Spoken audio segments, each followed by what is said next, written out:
Hi friends, ಎಲ್ಲರಿಗೂ ನಮಸ್ಕಾರ. ಇಂದು ಮುದ್ದು ಸೊಸೆ ಧಾರಾವಾಹಿ ಸಂಚಿಕೆಯಲ್ಲಿ ಏನಾಗ್ತಿದೆ ನೋಡೋಣ ಬನ್ನಿ. ಅದಕ್ಕೂ ಮುಂಚೆ ನೀವು ನಮ್ಮ ಚಾನಲ್ನ ಸಬ್ಸ್ಕ್ರೈಬ್ ಮಾಡಿಲ್ಲ ಅಂದರೆ ಸಬ್ಸ್ಕ್ರೈಬ್ ಮಾಡ್ಕೊಳ್ಳಿ, ಸಪೋರ್ಟ್ ಮಾಡಿ.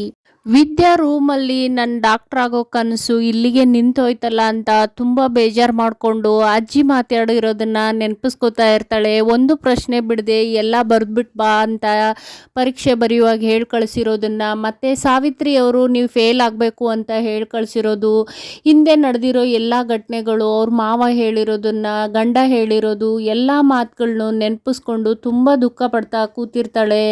ಶಿವರಾಮೇಗೌಡರು ನೀವು ಚಲುವರಾಜನ ಮಗಳು ಮಾತ್ರ ಆಗಿದ್ರೆ ನಾನೇ ನಿನ್ನನ್ನು ಡಾಕ್ಟ್ರು ಓದಿಸ್ತಾ ಇದ್ದೆ ಅಂತ ಹೇಳಿರೋದು ಅವಳ ಮನಸ್ಸಿಗೆ ತುಂಬ ಕಾಡ್ತಾ ಇರತ್ತೆ. ಅದಕ್ಕೆ ಬೇಜಾರಲ್ಲಿ ಕೂತ್ಕೊಂಡು ಅಳ್ತಾ ಇರಬೇಕಾದ್ರೆ ಭದ್ರೇಗೌಡರು ಬರ್ತಾರೆ. ನಂತರ ಏನಾಯ್ತಮ್ಮಿ, ನನಗೆ ಕ್ಷಮಿಸ್ಬಿಡು, ನಿನಗೆ ಶಾನೆ ನೋವಾಗಿದೆ, ಬೇಜಾರಾಗಿದೆ ಅಂತ ಗೊತ್ತು, ನೀ ಪ್ರೆಸ್ ಅವ್ರ ಮುಂದೆ ಮಾತಾಡಬೇಕಾದ್ರೆ ಎಷ್ಟೊಂದು ಸಂಕಟ ಪಟ್ಟೆ ಅಂತಲೂ ಗೊತ್ತು ಅಂತ ಮಾತಾಡ್ತಿರ್ಬೇಕಾದ್ರೆ ಕಣ್ಣು ತುಂಬಿಕೊಂಡು ಮನಸ್ಸಿಂದ ಅಪ್ಕೊಂಡು ಜೋರಾಗಿ ಅಳ್ತಾ ಇರ್ತಾಳೆ. ನಾನು ಚಿಕ್ಕವಳಿದ್ದಾಗಿಂದನೂ ನನಗೆ ಬುದ್ಧಿ ಬಂದಾಗಿಂದ ಒಂದೇ ಕನಸು ಕಂಡಿರೋದು ಗೌಡ್ರೆ, ಅದು ನಾನು ದೊಡ್ಡ ಡಾಕ್ಟ್ರ್ ಆಗಬೇಕು ಅಂತ. ನನಗೆ ಆಸೆ, ಗುರಿ, ಕನಸು ಎಲ್ಲ ಇದ್ದಿದ್ದು ಅಂದರೆ ಅದು ಒಂದೇ. ಇವಾಗ ಅದೇ ಈಡೇರಿಲ್ಲ ಅಂತ ಆದಮೇಲೆ ಇನ್ನೇನು ಮಾಡೋಕ್ಕಾಯ್ತದೆ ಅಂತ ಅಳ್ತಾ ಭದ್ರೇಗೌಡ್ರನ್ನ ಅಪ್ಕೊಂಡು ಜೋರಾಗಿ ಅಳ್ತಾ ತನ್ನ ದುಃಖನ ತೋಡ್ಕೋತಾ ಇರ್ತಾಳೆ.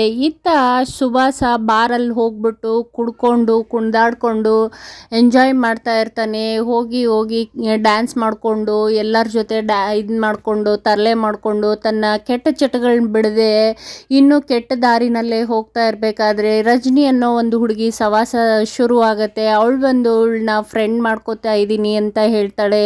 ನಾನು ತುಂಬ ದಿನದಿಂದ ನಿಮ್ಮನ್ನು ನೋಡ್ತಾ ಇದ್ದೀನಿ, ನೀವು ಎಲ್ಲರಿಗಿಂತ ಡಿಫ್ರೆಂಟ್ ಆಗಿದ್ದೀರಾ, ಫ್ರೆಂಡ್ ಆಗೋಣವಾ ಅಂತ ಹೇಳಿ ಅವನನ್ನು ಚೆನ್ನಾಗಿ ಉಬ್ಬಿಸ್ಕೊಂಡು ನಾನೇ ನಿಮಗೆ ಡ್ರಿಂಕ್ಸ್ ಸರ್ವ್ ಮಾಡ್ತೀನಿ ಅಂತ ಹೇಳಿ ಡ್ರಿಂಕ್ಸ್ ಎಲ್ಲ ಹಾಕಿ ತಾನೇ ಕುಡಿದ್ಬಿಟ್ಟು ಅವನಿಗೆ ಕೊಟ್ಟು ಬೇಕು ಅಂತಲೇ ಅವನನ್ನು ಆ ಎತ್ತರಕ್ಕೆ ಏರಿಸ್ತಾ ಇರ್ತಾಳೆ, ಉಬ್ಬಿಸ್ತಾ ಇರ್ತಾಳೆ ಮಾತಲ್ಲೇ.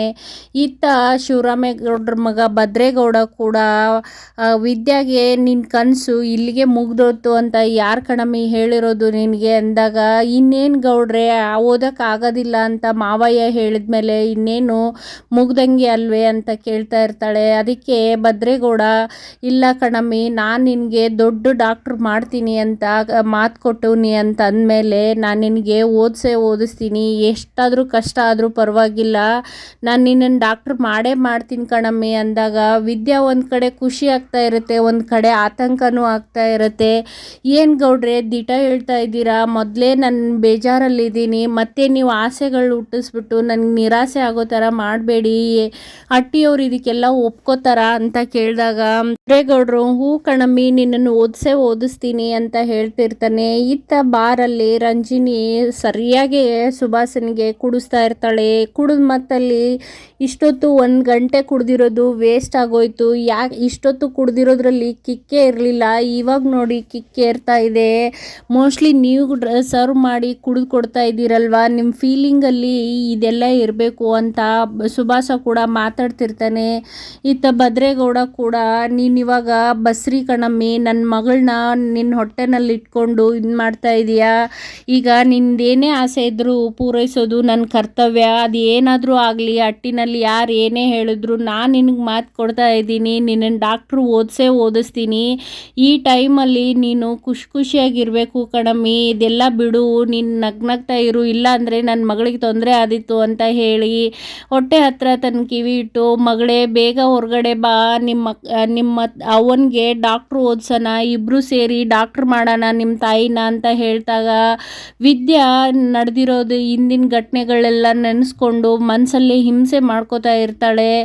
ಇತ್ತ ಸುಭಾಸ ಹುಡುಗಿ ಜೊತೆ ಮನೆಗೆ ಬಂದಿರ್ತಾನೆ. ಅಲ್ಲಿ ಚಂಪಾ ಫೋನ್ ಮಾಡಿಬಿಟ್ಟು ಇನ್ನೂ ಮನೆಗೆ ಬರ್ತಾ ಇಲ್ವಲ್ಲ, ಎಷ್ಟೊತ್ತಾಗುತ್ತೆ, ಎಲ್ಲಿದ್ದೀರಾ ಅಂತ ಕೇಳ್ತಾ ಇದ್ರೆ, ಅದೆಲ್ಲ ತೊಗೊಂಡು ನೀನೇನು ಮಾಡ್ತೀಯಾ, ಅದೆಲ್ಲ ಕೇಳಬೇಡ ಅಂತ ಗೊತ್ತಿಲ್ವಾ ನಿನಗೆ, ನಾನು ಬರೋಕ್ಕಾಗಕ್ಕಿಲ್ಲ, ಓದ್ತಾರೆ ಬರ್ತೀನಿ ಅಂತ ಹೇಳ್ತಾಳೆ. ಅದಕ್ಕೆ ಎಲ್ಲಿದ್ದೀರಾ ಅಂತ ಕೇಳಿದ್ದಕ್ಕೆ, ಅದೆಲ್ಲ ಪ್ರಶ್ನೆ ಮಾಡಬೇಡ ಅಂತ ಹೇಳಿದರೆ ಗೊತ್ತಾಗಕ್ಕಿಲ್ವ ನಿನಗೆ, ಇನ್ನೇನು ಜಾಸ್ತಿ ಆಯಿತು ನಿನ್ನ ಮಾತು ಅಂತ ಚಂಪಾ ಮೇಲೆ ಕೂಗಾಡ್ತಾ ಇರ್ತಾನೆ.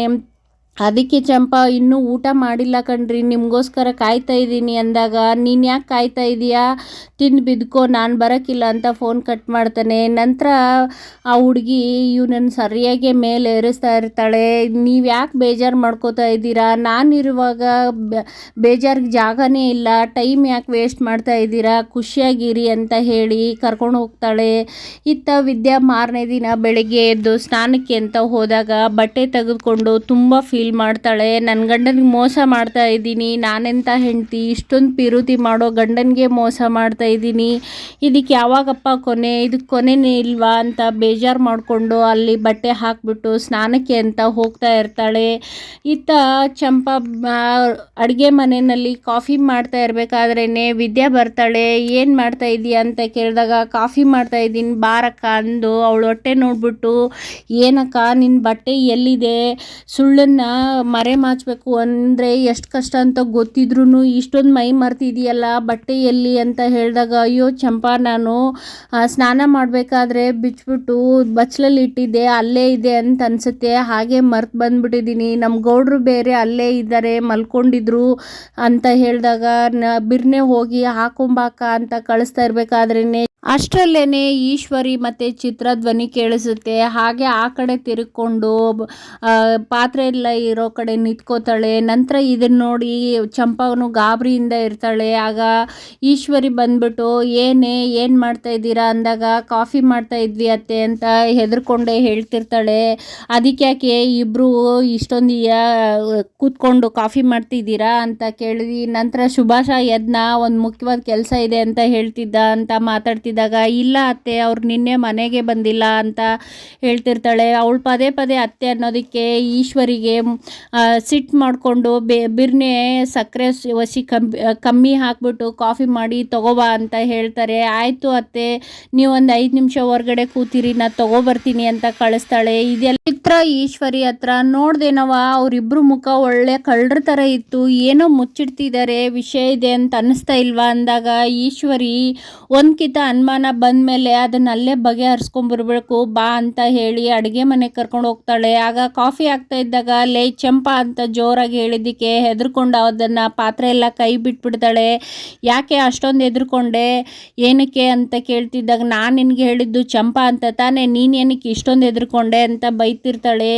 ಇಲ್ಲ ಚಿತ್ರಕ್ಕ, ಏನೋ ಯೋಚನೆ ಮಾಡ್ತಾ ಇದ್ದೆ, ಅದಕ್ಕೆ ಗಾಬರಿ ಆಗೋಯ್ತು ಅಂತ ಹೇಳಿ ಮಾತಾಡ್ತಿರ್ತಾಳೆ. ನಂತರ ಆಯಿತು ಬಿರ್ನೆ ಕಾಫಿ ತಗೊಂಡು ಬಾ ಅಂತ ಹೇಳಿ ಅಲ್ಲಿಂದ ಅವರು ಹೊರಟೋಗ್ತಾರೆ. ಮಾರನೇ ದಿನಕ್ಕೆ ಇವರು ಸೀರೆ ಎಲ್ಲ ತೊಗೊಬಂದು ವಿದ್ಯೆನ ಸಿಕ್ಕಾಕಿಸ್ಬೇಕು ಅಂತ ಪ್ಲ್ಯಾನ್ ಮಾಡ್ತಾರೆ. ಅಲ್ಲಿಗೆ ಈ ಸಂಚಿಕೆ ಮುಗಿಯುತ್ತೆ. ಈ ಸಂಚಿಕೆ ಇಷ್ಟ ಆದರೆ ಲೈಕ್ ಮಾಡಿ, ಶೇರ್ ಮಾಡಿ, ಸಬ್ಸ್ಕ್ರೈಬ್ ಮಾಡೋದು ಮರಿಬೇಡಿ. ಧನ್ಯವಾದಗಳು.